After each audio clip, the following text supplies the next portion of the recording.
విద్యార్థుల నిరసనలపై సోషల్ మీడియాలో పెట్టిన ఓ పోస్ట్ తీవ్ర దుమారానికి తెరతీసింది. దీంతో rapid action force assessment commandant Sonia Sehrawat వివాదంలో చిక్కుకున్నారు.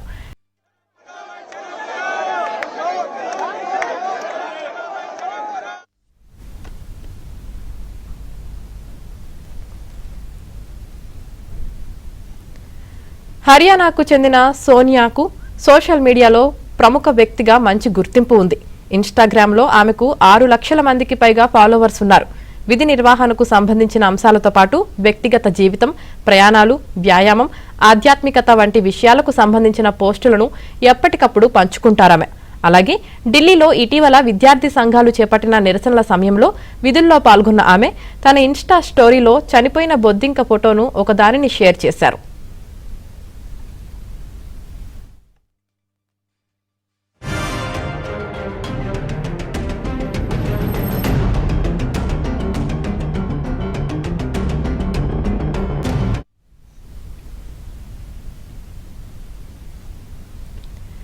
దానికి తమను తాము మార్చుకోలేని వారు దేశాన్ని మార్చాలనుకుంటున్నారు అనే క్యాప్షన్ జోడించారు.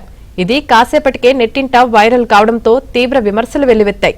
ఈ వ్యాఖ్యలపై నిరసనలకు నాయకత్వం వహిస్తున్న సీజేపీ ఎక్స్లో ఆమెపై విమర్శలకు దిగింది. శాంతియుత నిరసనకారులను ఇలా కాక్రోచ్లతో పోల్చడం ఆందోళనకరమని వ్యాఖ్యానించింది. ఈ వివాదం మరింత ముదరడంతో తన ఇన్స్టా స్టోరీని వెంటనే తొలగించారు సోనియా.